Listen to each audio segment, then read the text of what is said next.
మూడు సంవత్సరాలు అయిపోయింది, ఈ టైం అయిపోయింది.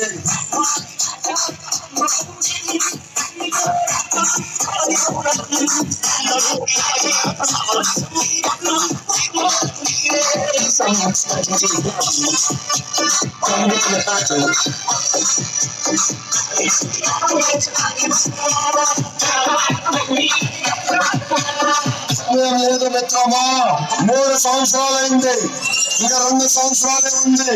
మనం ప్రజల్లోకి వెళ్ళాలా, ప్రజల సమస్యలు తీర్చాలా, ప్రజలతో మనం నిలబడాలా.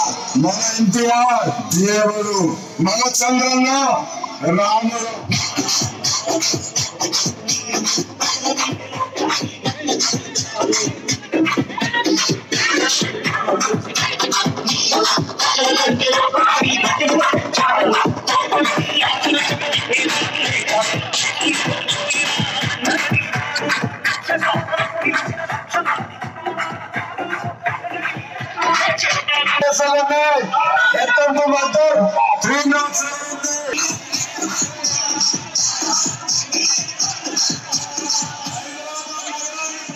కంటే మిన్నగా తయారై తెలంగాణ కంటే సమానంగా ముందుకు తీసుకెళ్తాను నిలబడితే దుర్మార్గుడు వచ్చి ముద్దులు పెడితే మీరంతా మర్చిపోయి ఓట్లు వేసేసారు.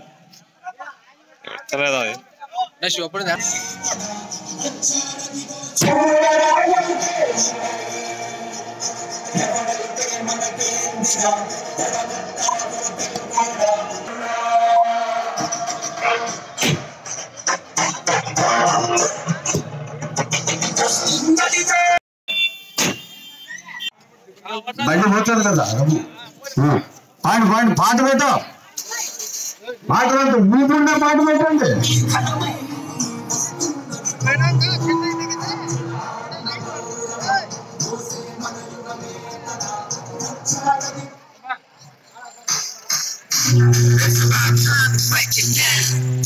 You ready?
చాగి గ్రామ ప్రజలకు అలాగే ఇక్కడ ఇచ్చేసినటువంటి చాగి గ్రామ అక్క చెల్లెమ్మలకు అన్నదమ్ములందరికీ అలాగే మూడు పార్టీల కార్యకర్త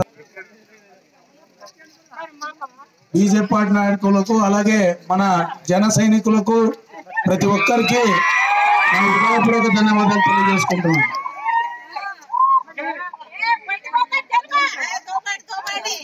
నేను అమ్మ ఈ ఊర్లోకి వచ్చినప్పటి నుంచి చూస్తున్నా, చాలా చిన్న ఊరు మీది.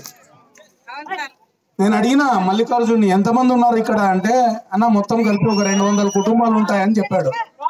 మళ్ళీ ఇంత చిన్న ఊరిని కూడా 10 సంవత్సరాల నుంచి గెలిచినటువంటి సాయి ప్రసాద్ రెడ్డి మీ ఓట్లు వేయించుకొని మిమ్మల్ని అభివృద్ధి చేయటం లేదు. మనం వస్తున్న దారిలో అంతా డ్రైనేజీలు లేవు, రోడ్లు లేవు, నీళ్లు లేవంటున్నారు. అలాగే ఆంజనేయ స్వామి గుడికి ఇచ్చినటువంటి యాలంపాట పాడి ఆ డబ్బుల్ని కూడా వాళ్ళు మింగేసినారని అంటున్నారు. మళ్ళీ నేనేమంటానంటే, మీరు పదే పదే మీకు ఎన్ని ఇబ్బందులు పెట్టినా, మీరు ఎన్ని కష్టాలు పెట్టినా నన్నే గెలిపిస్తారనేటువంటి ఒక ధైర్యంతో ఆయన ఇట్లా చేస్తా ఉన్నాడు. అందుకే మీరేం చేయాలి, ఇప్పుడు మీకు కొత్తగా వచ్చినటువంటి పార్థసారథి గారి కమలం గుర్తుకు ఓటేయాల. ఓటేస్తే ఏమొస్తాయి?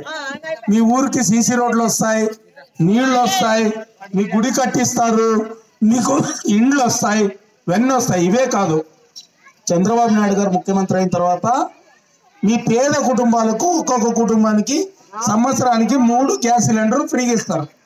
అలాగే రైతు భరోసా కింద ఇప్పుడు 13,500 ఇస్తున్నారు కదా. చంద్రబాబు నాయుడు గారు మీరంతా ఓట్లేసి పార్థసారథిని గెలిపించిన తర్వాత చంద్రబాబు నాయుడు గారు రైతుకి ప్రతి రైతుకి 20,000 రూపాయలు ఇస్తాడు. అలాగే మీ బడికి వెళ్ళేటువంటి పిల్లలకి ఒక బిడ్డకే ఇప్పుడు అమ్మఒడి వస్తా ఉంది కదా. అందరు మిగతా బిడ్డలకి రావడం లేదు కదా. చంద్రబాబు నాయుడు గారు గెలిచిన వెంటనే, పార్థసారథి గారు గెలిచిన వెంటనే మీకు ఎంతమంది ఆడపిల్లలు, ఎంతమంది బిడ్డలు చదివే వాళ్ళు ఉంటే అందరికీ సంవత్సరానికి 15,000 వస్తుంది. అలాగే ప్రతి పేదవాడికి ఇల్లు కట్టిస్తారు. ప్రతి ఒక్క సౌకర్యం మీకు వస్తుంది, మీరు గుర్తుపెట్టుకోండి. అలాగే 18 ఏళ్ల నుంచి 59 ఏళ్ళు ఉన్న వాళ్ళకి పింఛన్ రావట్లేదు కదా. ఇప్పుడు వాళ్లకు కూడా నెలకి 1,500 రూపాయలు, సంవత్సరానికి 18,000 రూపాయలు వాళ్ళకి వస్తుంది.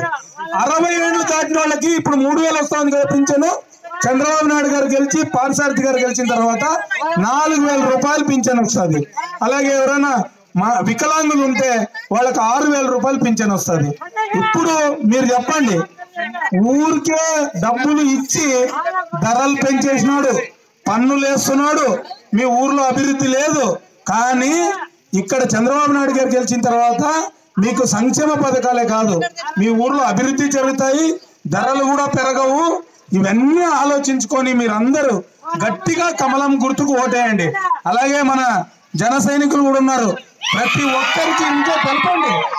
చాలా మంది వలస వెళ్ళినారంట, వాళ్లకు కూడా చెప్పి పిలిపించి ఆ రోజు కరెక్ట్ సైకిల్ కు ఒక ఓటు వేసి గెలిపించాలని మిమ్మల్ని అందరినీ కోరుకుంటూ సెలవు తీసుకుంటాం. దాంతో ఎక్కడ ఊరు అక్కడే ఉండిపోయింది, ఊరు బాగుపడాలి. ఈరోజు మీకు వసతులు ఏర్పాటు చేయడానికి ఇప్పటికే మీ సర్పంచ్ ఎవరైతే గెలిచాడు ఆయన గెలవడానికి డబ్బులు ఖర్చు పెట్టేసుకుంటారు మొత్తం. మళ్ళీ సొంత డబ్బులు పెట్టి ఊరిని డెవలప్ చేస్తారు. అందరూ మల్లికార్జున లాగా ఉంటారా? సొంత స్థలం ఇస్తాను, సొంత డబ్బులు పెడతా అనేవాడు ఉంటారా? ఉండరు కదా. కాబట్టి మీ ఊరిని అభివృద్ధి చేసుకోవాలంటే మళ్ళీ మీరు చేసిన తప్పును సరిదిద్దుకోవాలి. ఏం తప్పు చేశారు మీరు? మీరు చేసిన తప్పల్లా వైఎస్ఆర్సీపీ పార్టీకి ఓటు వేయడం. వైఎస్ఆర్సీపీ పార్టీకి ఓటేస్తే ఎలా ఉంటుందో 5 ఏళ్లలో మీరు చూశారు. సర్పంచ్ ఎన్నికల్లో వైఎస్ఆర్సీపీకి ఓటేస్తే ఏమైందో మీ కళ్ళతో చూశారు. మీరు చేసిన పొరపాటుని మీరే సరిదిద్దుకోవాలి కదా. మళ్ళీ మీ ముందుకు వచ్చాం, ఎన్నికలు వచ్చినాయి, మీ ముందుకు వచ్చాం. ఒక్కసారి మళ్ళీ మా వైపున చూడండి. ఇంత ముందులా ఒక పార్టీ కాదు, మీరు చూస్తే 3 జెండాలు కనబడతా ఉన్నాయి. ఒకవైపున తెలుగుదేశం పార్టీ జెండా, ఇంకో వైపున పవన్ కళ్యాణ్ జనసేన జెండా, ఇంకో వైపున నరేంద్ర మోదీకి సంబంధించిన బీజేపీ జెండా.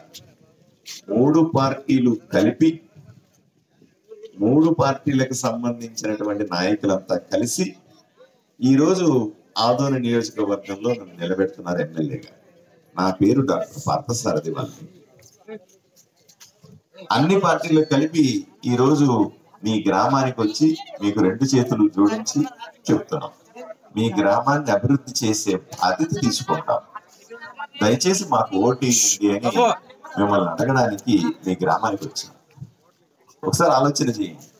2 సార్లు మీరు ఓటేసి సాయి ప్రసాద్ రెడ్డి అనే ఒక ఎమ్మెల్యేని గెలిపించుకుంటే, ఇక్కడ ఒక సర్పంచ్ని వైఎస్ఆర్సీపీ నుంచి గెలిపించుకుంటే ఊరు బాగుపడలేదు అని మీరే చెప్తారు.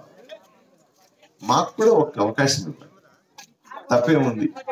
3 సార్లు ఒక ఆయనకి వేసిన తర్వాత, ఎమ్మెల్యే చేసిన తర్వాత ఏమి పని కాకపోతే, నేను వృత్తిరీత్యా ఒక డాక్టర్ని, నరేంద్ర మోదీ గారి ఆశయాలతో దృష్టిలో పెట్టుకొని నేను ఎమ్మెల్యేగా నన్ను ఇక్కడికి పంపించినాను. 2019లో నేను కర్నూలు పార్లమెంట్కి ఎంపీగా కూడా పోటీ చేశాను. ఇక్కడి నుంచి ఈరోజు ఆదోని ఎమ్మెల్యేగా పోటీ చేస్తా. మీరందరూ ఒకసారి నన్ను దీవించండి. నాకు ఒక అవకాశం ఇస్తే నేను ఇక్కడ ఎమ్మెల్యేగా గెలిచిన తర్వాత మా గురువు గారు నరేంద్ర మోదీ గారి ఆలోచనలతో ఆయన దగ్గర నుంచి డబ్బులు తీసుకొని వచ్చి మీ గ్రామాన్ని అభివృద్ధి చేస్తాను, తప్పనిసరిగా మీకు కావాల్సిన వసతులు ఇస్తాను. కాబట్టి 3 పార్టీలు హామీ, 3 పార్టీలకు సంబంధించిన నాయకులు హామీ. కేంద్రంలో నరేంద్ర మోదీ గారు ప్రధాని అవుతారు, రాష్ట్రంలో చంద్రబాబు నాయుడు గారు ముఖ్యమంత్రి అవుతారు, ఇక్కడ నేను ఎమ్మెల్యే అవుతాను. ముగ్గురం కలిపి ఆదోని అభివృద్ధి చేసుకుంటాం. ఆదోనిలో మీరు కూడా ఒక భాగం. 400-500 ఓట్లు ఉంటే కూడా ఇది కూడా మాకు చాలా ముఖ్యమే. మీ గ్రామం నుంచి మాకు అత్యధిక మెజారిటీ ఇవ్వండి. 1-2 సార్లు మోసపోయినారు కదా, ఒక్కసారి మాకు కూడా అవకాశం ఇచ్చి మమ్మల్ని దీవిస్తే ఈ ఊరిని బాగు చేసి మీకు డబ్బులు తీసుకొని వచ్చి ఖర్చు పెట్టి మీ రుణం తీర్చుకుంటామని చెప్తూ సెలవు తీసుకుంటాను. నమస్కారం.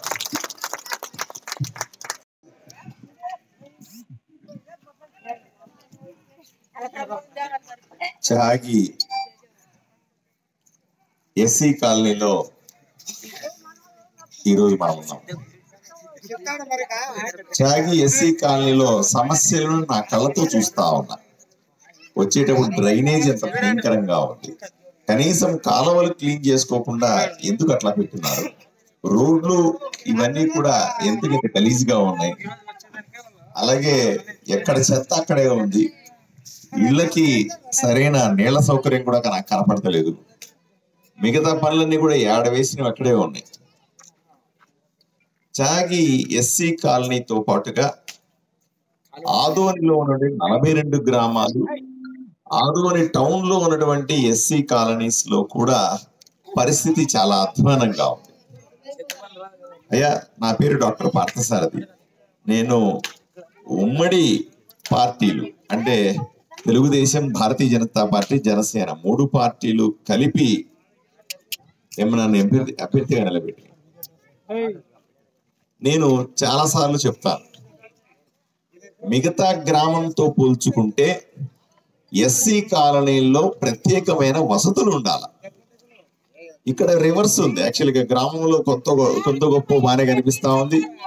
ఎస్సీ కాలనీకి వస్తే వసతులు దారుణంగా ఉన్నాయి. ఇది మంచిది కాదు.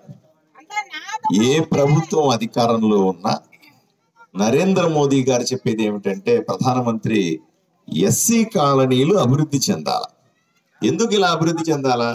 ఎందుకంటే అట్టడుగున ఉండేది వీళ్ళే, అభివృద్ధికి నోచుకోని వాళ్ళు వీళ్ళే, సంక్షేమం అంటే తెలియని వాళ్ళే వీళ్ళే, అత్యంత పేదలు వీళ్ళే.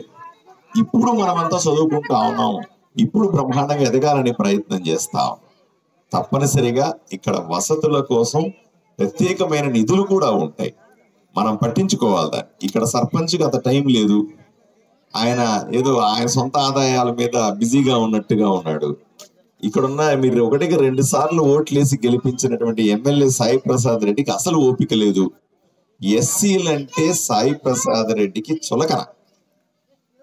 ఎస్సీలంటే అతనికి అణిచేస్తాంలే అని, ఎస్సీల దగ్గర నుంచి డబ్బులు పెట్టి ఓట్లు కొనేస్తాంలే అని, ఎస్సీల దగ్గర నుంచి ఏం మాట్లాడినా పడుంటారులే అని, ఒరేగిరే అంటే కూడా వీళ్ళు తిరిగి మాట్లాడరులే అని, ఎస్సీలంటే మనం ఏం చేసినా పర్లేదని అహంకారం. ఎమ్మెల్యే సాయి ప్రసాద్ రెడ్డి గారికి సీరియస్ గా చెప్తా ఉన్నాను, 10 ఏళ్ళు నీకు ఓట్లేసి గెలిపిస్తే ఎమ్మెల్యేగా నేను ఇన్ని ఎస్సీ కాలనీలు తిరిగాను ఆదోని మొత్తం మీద. ఒక్క కాలనీ అంటే ఒక్క కాలనీకైనా సరే 1 రూపాయి ఖర్చు పెట్టి అభివృద్ధి చేయాలి కదయ్యా, ఎందుకు నీకు ఎస్సీలంటే అంత కక్ష అని సూటిగా సాయి ప్రసాద్ రెడ్డిని అడుగుతా ఉన్నా. ఏం నీకు ఓట్లు వేయలేదా? వీళ్ళంతా పెద్ద మెజారిటీతో గత 2 ఎన్నికల్లో అన్ని ఎస్సీ కాలనీ నుంచి నీకు పెద్ద మెజారిటీతో గెలిపించినారు. మరి నువ్వు వాళ్ళ కోసం ఏం చేసినావు? ఎస్సీలు నిన్ను ఆదరించినారు, నిన్ను అక్కున చేర్చుకున్నారు. ఎవరెన్ని చెప్పినా సరే, నువ్వెంత దుర్మార్గుడని తెలిసినా సరే నీకు ఓట్లేసినారు. మరి వాళ్ళ రుణం తీర్చుకోవాలి కదా, ఎందుకు వాళ్ళకి అన్యాయం చేసినావు అని సూటిగా అడుగుతా ఉన్నా. వాళ్ళ కాలనీల్లో కనీస వసతులు లేకుండా, వాళ్ళ బిడ్డలకి కనీసం సరైన చదువు ఉందా లేదా స్కూల్స్ లాంటి సమస్యలు ఏమన్నా ఉన్నాయా? కనీసం ఆ ఇంట్లో ఆడవాళ్ళకి, ఎస్సీ కాలనీల్లో ఉన్న ఆడవాళ్ళకి కానీ పెద్దవాళ్ళకి కానీ ఆరోగ్య సమస్యలు ఏమైనా ఉన్నాయా అని పట్టించుకున్నావా ఎప్పుడన్నా? పోనీ నేను సూటిగా అడుగుతా ఉన్నా, ఆదోని చుట్టుపక్కల అన్ని గ్రామాల్లో ఆదోని టౌన్ లో ఉన్నటువంటి నాకు తెలిసినంత వరకు సుమారు 50 ఎస్సీ కాలనీలు ఉన్నాయి. 50 ఎస్సీ కాలనీల్లో ఎమ్మెల్యే సాయి ప్రసాద్ రెడ్డి ఎప్పుడన్నా వచ్చి కూర్చొని మీ సమస్యలు ఏంటి దళితులారా అని అడిగినాడా అని అడుగుతా ఉన్నా. ఏమయ్యా నీకంత కోపం? ఎందుకు నీకంత అవమానకరంగా ఉన్నావు? నువ్వు ఎమ్మెల్యే అయిపోతే మాత్రం ఎస్సీ కాలనీలో ఓట్లు వేసుకునే కదా ఎమ్మెల్యే అయినావు. నీ సొంతగా ఎమ్మెల్యే అయిపోయినావా? లేదు కదా. వాళ్ళ దగ్గర ఓట్లు వేయించుకొని వాళ్ళ ద్వారా ఎమ్మెల్యే అయిన నువ్వు ఈరోజు వాళ్ళని అవమానకరంగా చూస్తావా?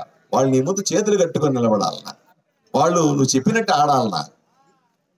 ఇంత దారుణమైన విషయం ఏ నియోజకవర్గంలో కూడా లేదు. అయినా భయపడాల్సిన అవసరం లేదు.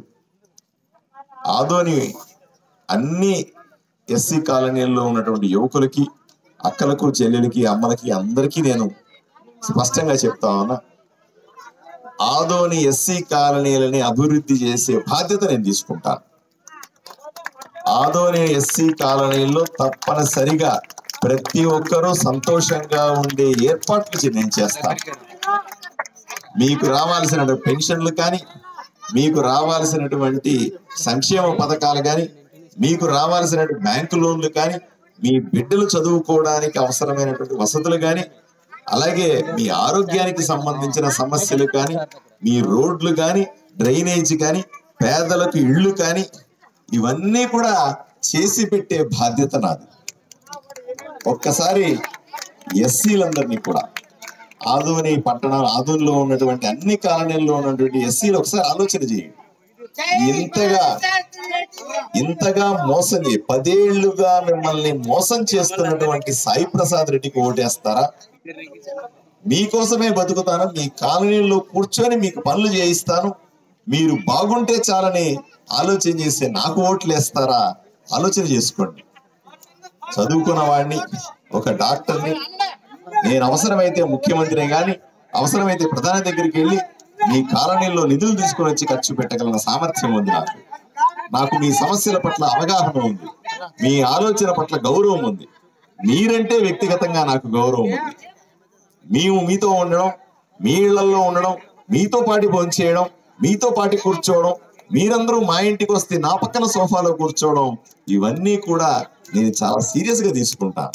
ఇవన్నీ కూడా నాకు కావాల్సిన అంశాలు. మీరందరినీ కూడా నేను ఈరోజు మీకు అందరికీ హామీ ఇస్తా ఉన్నా. అమ్మలారా, అక్కలారా, తమ్ముళ్ళారా, మీ అందరికీ హామీ ఇస్తున్నా.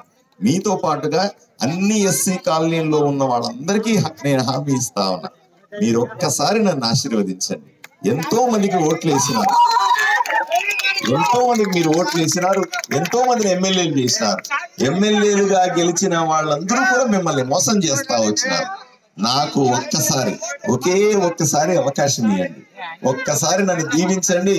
ఎస్సీ కాలనీ ఎలా అభివృద్ధి చేయొచ్చో, ఒక ఎమ్మెల్యే అయితే ఎస్సీలని ఏ విధంగా గుండెల్లో పెట్టి చూసుకోవచ్చో మీకు చేసి చూపిస్తానని మీకు అందరికీ హామీ ఇస్తా ఉన్నారు. దాంతో పాటుగా మీకు అందరికీ సైకిల్ గుర్తుకో ఇంకో గుర్తుకో ఓటేయడం అలవాటైపోయింది. నాకు ఓటు వేయాలంటే కమలం గుర్తు మీద ఓటు వేయాలి, కమలం గుర్తు మీద ఓటు వేయాలి. దయచేసి అర్థం చేసుకోండి, కమలం గుర్తు మీద ఓటు వేయాలి. ఇంకొక గుర్తు సైకిల్ గుర్తు ఉంటుంది. సైకిల్ గుర్తు మీద ఓటేస్తే ఎంపీకి ఓటేసినట్టుగా, ఎమ్మెల్యేకి ఓటు వేయాలంటే కమలం గుర్తు మీద ఓటు వేయాలి. నేను నిన్నే అడుగుతా ఉన్నా, నిన్న సాయి ప్రసాద్ రెడ్డి ఎమ్మెల్యే చెప్తున్నాడంట, ఆదోన్లో ఉండే ఎస్సీ కాలనీలో అంతా కూడా నేను డబ్బులు పెట్టి కొనేస్తాను, ఓటుకి 5,000 ఇస్తాను అన్నాడంట. ఏమ్మా 5 సంవత్సరాలు మిమ్మల్ని మోసం చేసినోడికి 5,000 ఇస్తే మీరు ఓటేస్తారా? నేను ఒక ఐడియా చెప్తాను మీకు ఐడియా చెప్తాను. ఆయన వచ్చి 5,000 ఇస్తానంటాడు కదా ఓటుకి. మీరేం చేస్తారు? 10,000 అట్లా కుదరదు, 10,000 అని అడగండి. ఏమా 10,000 తీసుకోండి. ఓటుకి ఎంత తీసుకోవాలా? 10,000. ఓటుకు 10,000 ఇస్తే ఓటేస్తామని చెప్పండి. మీరు 10,000 తీసుకోండి. ఓటు ఎక్కడ వేస్తారు? కమలం గుర్తుకు వేసి. ఏమా అక్కడ డబ్బులు వస్తాయి, ఇక్కడ ఓటు వేస్తే నేను మీకు అన్ని పనులు చేసి పెట్టేస్తా. సరేనా? నాకు అధికారం ఇవ్వాలి. నాకు మెజారిటీ ఇస్తారమ్మా? నాకు మెజారిటీ ఇస్తారా? పెద్ద రేపు మళ్ళీ నేను ఎస్సీ కాలనీకి వస్తా. నేను వచ్చి మాట్లాడినప్పుడు మీరు అడుగుతారు, మాకు ఇది లేదండి, ఇల్లు కావాలండి, మా పేదలకు పెన్షన్ కావాలండి, ఇవన్నీ అడుగుతారు కదా, నా కార్డు కావాలని అడుగుతారు. అడిగినప్పుడు నేనేం చేయాలి? మీరు నాకు ఎన్ని ఓట్లు వేసినారని పేపర్లో చూసుకుంటారా లేదా? మీరు బ్రహ్మాండమైన మెజారిటీ ఇచ్చి బ్రహ్మాండమైన నాకు ఓట్లు వేసారనుకో, రాక కూర్చో, నువ్వు నాకు మంచి ఓట్లు వేసినావు, నీకేం పేపర్ కావాలి చెప్పి సంతకం పెట్టేస్తానని 20 రోజులతో నేను ఎమ్మెల్యే అయిన తర్వాత మీకు అందరికి సంతకాలు పెట్టిస్తా. ఏమా అర్థమైందా? అట్లా కాకుండా మీరు నాకు సరిగా ఓట్లు వేయలేదు, మెజారిటీ ఇవ్వలేదు, అప్పుడేమవుతుంది? అమ్మ ఏందమ్మా ఇది, నాకు ఓట్లు వేయకుండా నాకు పనుల కోసం వచ్చారు ఏందమ్మా అని అడుగుతారా అడగనా? నువ్వు చెప్పద్దమ్మా, అడగనా? కాబట్టి నాకు ఓట్లు వేయండి.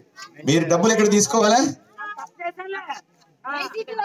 వైసీపీ ఎమ్మెల్యే దగ్గర, సాయి ప్రసాద్ రెడ్డి దగ్గర డబ్బులు తీసుకోవాలి. ఎంత డబ్బులు తీసుకోవాలి? ఓటుకి ఎంత? 10,000 తీసుకోవాలి. ఓటు ఎక్కడ వేయాలా? ఏం గుర్తుకు వేయాలా? కమలం గుర్తుకు ఓటు వేయాలి. డబ్బులు అక్కడ ఎలక్షన్లు అయిపోతే నేను ఎమ్మెల్యే అయిపోతా. మీరందరూ నన్ను దీవిస్తారు కదా, దీవించినారా? గట్టిగా ఒక్కసారి చెయ్యెత్తి దీవించండి చాలు, ఇంకేం వద్దు, నాకేం అడగలే. ఒకసారి చెయ్యెత్తి దీవించండి, నాకు ఓటు వేయండి. వచ్చి నేను కూర్చొని ఇంటింటికి కూర్చొని ఏం పనులు కావాలో చేసి పెట్టే బాధ్యత నాకు. ఎస్సీలు అంటే ప్రేమ, ఎస్సీ కాలనీలు అంటే ఇష్టం, మీతో గడపడం అంటే నాకు ఇష్టం. మీతో పాటుగా మీ బిడ్డలాగా ఉంటా, మీతో పాటుగా నేను బతుకుతా, మీతో పాటుగా నేను ఆదోన్లో ఒక ఎస్సీగా జీవిస్తానని మీకు అందరికీ తెలియజేస్తూ సెలవు తీసుకుంటాను. నమస్కారం.